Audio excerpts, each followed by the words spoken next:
Գյումրիում ոստիկանապետերի փոփոխություն վերջին անգամ տեղի ունեցավ այս տարվա փետրվար ամսին նախագահական ընտրություններից հետո, երբ այդ պաշտոնը զբաղեցնող Վահան Դանիելյանը Վլադիմիր Գասպարյանի որոշմամբ պաշտոնան կարվեց եւ ուղարկվեց կադրերի ռեզերվ։ Գյումրու ոստիկանության բաժինը նա ղեկավարեց ընդամենը կես տարի։ Նրան փոխարինելու եկավ Սարգիս Մարտիրոսյանը։ Գյումրիում նրա պաշտոնավարման կես տարին լրացավ վերջերս ու դարձյալ ոստիկանապետի պաշտոնանկության մասին լուրեր տարածվեցին, որոնք սակայն միայն այսօր հերքվեցին։ Ընդհանուր առմամբ փորձագետների ցանկացած համակարգում տեղի ունեցող թեկուզ մասնակի կադրային փոփոխությունները միտված են տվյալ ոլորտի գործունեության բարելավմանն ու որակի բարձրացմանը, սակայն կոնկրետ Գյումրիում ու կոնկրետ ոստիկանական համակարգում ըստ փորձագետ Համլետ Մոսինյանի կադրային փոփոխություններին զուգահեռ աշխատանքային որակական փոփոխություն չի նկատվում։ Եթե քո համակարգի սպան գողություն է անում,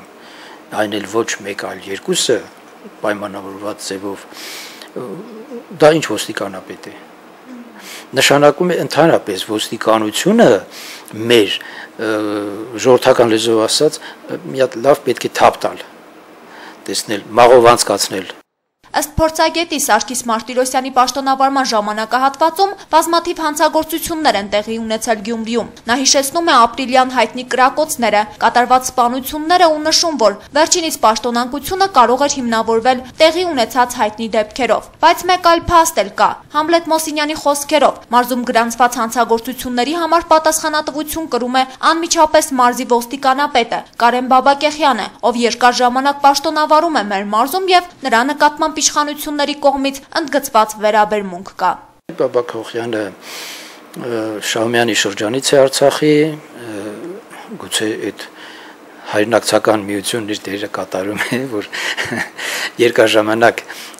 մեր արցախցի ղեկավարները պահում են իրեն։ Փաստաբան Թամարա Յայլոյանն իր հերթին նշում է, կարևոր է, որպեսզի նախ ոստիկանների հոգեբանության փոփոխություն տեղի ունենա, մարդկանց հետ շփումներում լինեն ավելի կոռեկտ եւ իրենց դրսեւորեն որպես Հայաստանի Հանրապետության քաղաքացու իրական պաշտպան։ Քաղաքացիական ակտիվիստ Տիգրան Պետրոսյանն այն համոզմանն է, որ համակարգը պետք է աշխատի այնպիսի արդյունավետությամբ, որ քաղաքացին մասնակի փոփոխությունների հետ հույս չկապի։ Եթե համակարգը աշխատում է շատ նորմալ, մենեջերների փոփոխությունը ընդամենը ոչի փոփոխության պիտի բերի։ Բայց մենք գիտենք, որ մարդկային հարաբերությունները, նույն համակարգային մենեջմենտալ խնդիրները այսօր ցավոք մեր որևէ եւ մեխանիզմում զարգացած չեն այն մակարդակի, որպեսզի պետի փոփոխությունը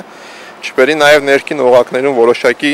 աշխատալիա ոչի, չգիտեմ, կամ մեխանիզմների փոփոխության։ Փաստաբանը հավելում է, համակարգի աշխատանքային բարելավմանն ինչ-որ չափով կարող է նպաստել նաև աշխատավարձերի բարձրացումը, քանի որ սոցիալական վատ պայմանները ևս անդրադառնում են ոստիկանի աշխատանքի վրա։ Մարդիկ դժվարանում են, չեն կարող պահել իրենց ընտանիքները, ես գիտեմ, որ շատերը նաև դիմում են տալիս, հեանում են այդ համակարգից, զուտային պատճառաբանությամբ, որ